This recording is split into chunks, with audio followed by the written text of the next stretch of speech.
बहुत समय के बाद सचिन ने प्रिया को देखा तो हक्का बक्का रह गया।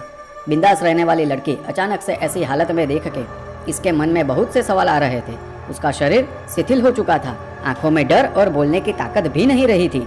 किंजल, देख यार, तुझे तो आना ही पड़ेगा। वैसे भी 2 साल हो चुके हैं हमें मिले हुए और अभी सबको 3 दिन की छुट्टियां हैं, सब मिल रहे हैं, हम कुछ प्लान करते हैं, विनोद ने कहा। किंजल ने बोला, देख यार, मेरा बॉस ना छुट्टियां वाले दिन भी काम करवाता है, लेकिन कोशिश करूंगी कि मैं सबके साथ आ पाऊँ। हाँ, लेकिन कैसे भी तुझे तो आना ही है, विनोद ने कहा। सचिन, प्रिया, विनोद, किंजल, ध्यान और हितेश, कॉलेज के ऐसे दोस्त जिससे हर कोई परिचित था। और क्यों ना हो, टॉपर्स भी वो और बैंक बेंचर्स भी वो, कॉलेज का नाम रोशन करने वाले भी वो और कॉलेज में मस्तियाँ करने वाले भी वो। 4 साल पहले सबकी कॉलेज पूरी होने के बाद सबको कहीं न कहीं अच्छी जॉब लग चुकी थी। ध्यान और हितेश का खुद का बिजनेस था। किंजल IT डिपार्टमेंट में काम करती थी, प्रिया मॉल में सुपरवाइजर थी और सचिन होटल में जाना पहचाना शेफ था। हालांकि विनोद के पास कोई काम नहीं था, लेकिन सबसे ज़्यादा अमीर वही था क्योंकि उसके पापा लैंडलॉर्ड थे। 3 दिन के ट्रिप के लिए सबको विनोद ने फ़ोन कर दिया था। डेस्टिनेशन था जल महल किला, राजस्थान। विनोद सबको जैसे बता रहा था वैसे ही अपने आप को भी समझा रहा था। देख विनोद, 3 दिन है, धांसू ट्रिप बना दे। कॉलेज में जो हल्ला बोल करते थे वही करना है, बस लाइफ को फिर से जीना है। और वो मन ही मन मुस्कुराने लगा। सफ़र पर निकलते समय सब सामान चेक करने के बाद विनोद ने एक के बाद एक सबको कॉल लगाया और सब रास्ते में थे। सचिन ने तो बस उसका सामान गाड़ी से उतारा ही था। कुछ ही देर में सब आ गए, सिर्फ किंजल को छोड़ के। ये किंजल का ना हर बार का है, हमेशा लेट लतीफ़ है, इसलिए हम सब उसको लेट लतीफ़ बुलाते हैं। कभी टाइम से आती नहीं है।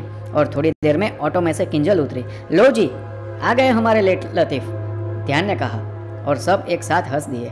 सब ने एक दूसरे को चीयर अप किया और निकल पड़े एक अनजान सफ़र में। उनको पता नहीं था कि ये सफ़र उनके लिए कुछ अलग सा होने वाला है। विनोद ने गाड़ी का जुगाड़ पहले से ही कर लिया था। सब अपने अपने सामान के साथ गाड़ी में बैठ गए। अब इंतज़ार था तो बस जल महल पहुंचने का। 6 घंटे का सफ़र पार करने के बाद सब पहुंच गए जल महल के पास में बुक किए हुए होटल पे। चेक इन करके सब अपना अपना सामान रखने चले गए। शाम तक सबने अच्छे से आसपास का बाजार घुमा और दूसरे दिन जाना था जल महल किले पे।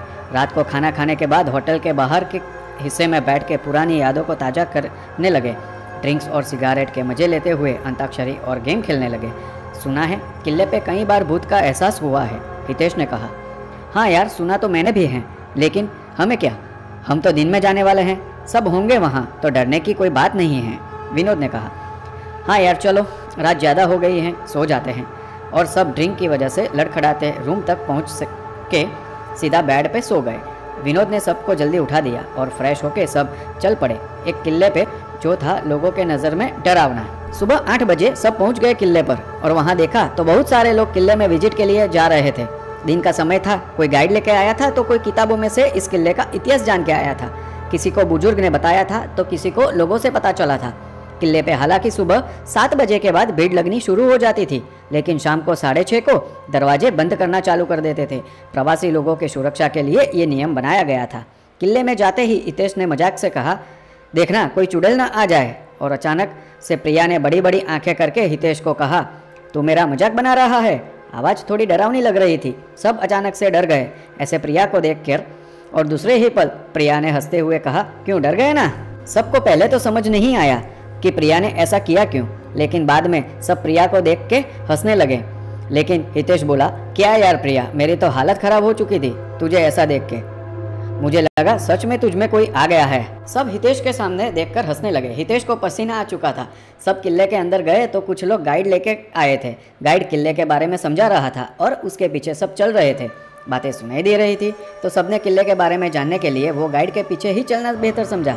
किले के अंदर रानी का कमरा था, वहाँ गाइड रुक गया और थोड़ी देर तक वहाँ देखने के बाद बोला, यहाँ आसपास रहने वाले लोग मानते हैं कि इस किले में राजा के मर जाने के बाद रानी को भी राजा के साथ इसी किले में दफन कर दिया गया था और तब से रानी की आत्मा इस किले में रात को आती है। कई बार रानी के नृत्य करने की या फिर उसके चलने की आवाज़ बहुत लोगों ने सुनी है, इसलिए रात को यहाँ कोई रुकने की हिम्मत नहीं करता है। और गाइड आगे बढ़ गया। उनके पीछे सबने पूरे किले के बारे में जान लिया। किले के पास में एक छोटी सी चाय की टपरी थी। किले में घूमने की वजह से सब थकान महसूस कर रहे थे तो विनोद को छोड़ के सब ने चाय पीना पसंद किया। विनोद हमेशा कैपेचिनो पीना पसंद करता था, लेकिन चाय की टपरी पे वो था नहीं। विनोद वॉशरूम की तरफ जाने लगा। सब चाय पी रहे थे। शाम के 5 बजे के आसपास समय हो चुका था। चाय नाश्ता करके वो बस निकलने ही वाले थे, तब ध्यान ने देखा विनोद अभी तक लौटा नहीं है। गांव था तो सबको लगा कि विनोद कहीं वॉशरूम जाके वहाँ के मौसम को देखने के लिए रुक गया होगा, लेकिन काफ़ी देर तक विनोद ना आने की वजह से सबकी आंखों में चिंता दिख रही थी। किले के बंद होने में बस 15 मिनट की देर थी। सबने विनोद जिस और गया था वहीं जाके देखा तो विनोद वहाँ नहीं था। प्रिया और किंजल किले के अंदर ढूंढने के लिए चले गए। थोड़ी देर बाद सब जगह ढूंढ के वापस आए, लेकिन विनोद कहीं मिला नहीं। किंजल और प्रिया बहुत ही ज़्यादा परेशान थे। सबने फिर से वहीं चाय की टपरी के पास जाके देखा, लेकिन विनोद वहाँ नहीं था।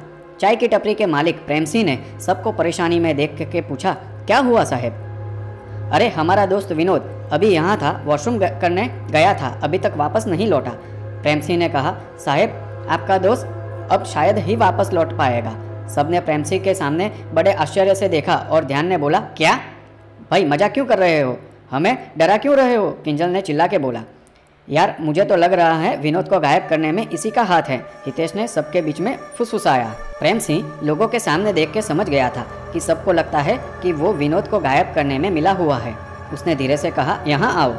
उसने उसकी उंगली टपरी के सामने लगे 2 फोटो की तरफ उठाई और बोला, वो मेरा बेटा बिंटू सिंह और बेटी मेघाबा दोनों हर रोज़ मेरी चाय की टपरी पे दोपहर में आया करते थे और हमारी जोरू भी दोपहर का खाना लेकर आती थी। एक दिन जब हमारी जोरू खाना देने के लिए यहाँ पहुँची तब बच्चे भी साथ में ही खेलते खेलते आ रहे थे। बच्चे शैतान तो थे ही, लेकिन होशियार भी बहुत थे। उस दिन हमारी जोरू की तबीयत कुछ ठीक नहीं थी तो वो आके टपरी पे सो गई थी। बच्चे बाहर ही खेल रहे थे। दोपहर का समय था और टपरी पे कुछ लोग बाहर बैठे थे। सबको चाय देके मैं खाना खाने बैठ गया। बच्चे बाहर ही खेल रहे थे। फिर खाना खाने के बाद मैं हाथ मुंह धोने के लिए टपरी के पीछे की तरफ गया और सब में वापस आया तो बच्चे वहाँ नहीं थे। मैंने सोचा कि यहीं कहीं आसपास खेल रहे होंगे। बच्चे हमेशा ऐसे खेलते रहते और शाम के समय टपरी पे आ जाते थे। बीमार होने के कारण मैंने अपनी जोरू को भी नहीं उठाया।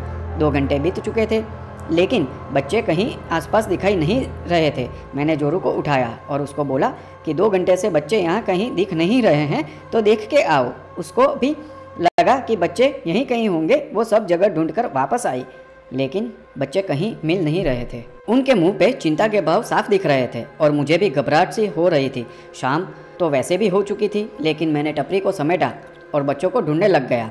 आधे घंटे बाद चोरू ने बोला कि बच्चे खेलते खेलते वहीं तो नहीं चले गए ना। मेरे दिल में थोड़ा सा डर आ गया। मैंने उसको बोला, शुभ शुभ बोलो, बच्चे हैं हमारे। समय बीतता जा रहा था लेकिन बच्चे कहीं नहीं मिल रहे थे और अब किले के द्वार भी बंद किए जा रहे थे। सबको सूचना दी जा रही थी कि जल्दी से जल्दी किले के बाहर निकल जाए। और एक सिपाही ने आके मुझे भी बोला कि समय हो चुका है, आप ये स्थान छोड़ दें। वो सिपाही मुझे अच्छे से जानता था, नाम था मोहन। सैनिक भी रात को किले के आसपास नहीं रुकता था। मैंने उसको बताया कि बच्चे दोपहर से खेलते खेलते कहीं चले गए हैं। सब जगह ढूंढ लिया लेकिन मिल नहीं रहे हैं। मोहन ने कहा, यहाँ रुकना आपके लिए भी खतरनाक हो सकता है, इसलिए आप किले के बाहर चले जाइए। जब तक मैं यहाँ हूँ बच्चों को ढूंढूंगा। आप पुलिस में अपनी कंप्लेंट दर्ज करवाएं। मैंने मोहन की बात मानी और किले से 2 किलोमीटर दूर पुलिस स्टेशन में जाके बच्चों की माहिती दी और कंप्लेंट दर्ज करवाई। लेकिन पुलिस का कहना था कि किले के आसपास की जांच पड़ताल है, वो कल सुबह ही वहाँ जा पाएंगे। उनकी बात भी सही थी क्योंकि सरकार ने रात में वहाँ जाने के लिए रोक लगा रखी थी। रात को मोहन वहाँ से लौट गया होगा, वो सोच के हम सुबह तक पुलिस स्टेशन के बाहर ही बैठ रहे। हालत ठीक न होने के कारण जोरू की हालत रो रो के और ख़राब हुई जा रही थी। एक तरफ बच्चे नहीं मिल रहे थे और दूसरी तरफ जोरू की हालत ख़राब थी। मन में इतनी परेशानियां चल रही थी कि खुद को खुद से लड़ने की ताकत नहीं मिल पा रही थी। मेरी जोरू ने तो जैसे प्राण ले लिया हो कि बच्चे नहीं आएंगे तब तक खाना नहीं खाएगी। खाए भी तो कैसे, वो बच्चे की माँ है। मेरा मन भी कुछ खाने को नहीं कर रहा था। पूरी रात मैं अपनी जोरू को आश्वासन देता रहा कि बच्चे मिल जाएंगे। वो सो नहीं पा रही थी, न उठ पा रही थी। सुबह के 5 बजे के आसपास उसकी तबीयत इतनी ज़्यादा ख़राब हो चुकी थी कि उसके पास के सरकारी दवाखाने में दाखिल करना पड़ा। वो बेहोश हो चुकी थी। उसको दवाखाने में छोड़ के मैं पुलिस स्टेशन पहुंच गया। डॉक्टर ने बोला था कि उसको होश आने में और ठीक होने में 8 घंटा तो कम से कम लग ही जाएगा और उतना समय मेरे पास था नहीं। अगर उसके पास बैठा रहता तो बच्चों को ढूंढने का समय नहीं रहता। मुझे पुलिस के साथ किले तक जाना था। मन में बहुत सारी विडंबना चल रही थी। एक तरफ पत्नी का बीमार होना, दूसरी तरफ बच्चे का गायब होना। आसमान में देखकर ऊपर वाले से बस प्रार्थना ही कर रहा था कि सब ठीक कर दे। सुबह 7 बज चुके थे और पुलिस स्टेशन में रात्रि के पुलिस अपनी ड्यूटी चेंज करके जा रहे थे। तब दिन वाले पुलिस जो चार्ज लेने आता था रमन सिंह, वो आ चुका था। रमन सिंह ने आते ही एक नज़र मेरे सामने देखा और बोला, कोई इमरजेंसी केस है क्या गोखले? जी साहब, इस बेचारे के बच्चे कल से किले से गायब हो गए हैं। रात को कंप्लेन लिख दिया है, बस अभी जांच पड़ताल करना है कि हुआ क्या है। विनोद अचानक कहाँ चला गया? क्या वो रास्ता भटक गया था या कुछ और हुआ है विनोद के साथ? जुड़े रहिए हमारे साथ पार्ट 2 के लिए।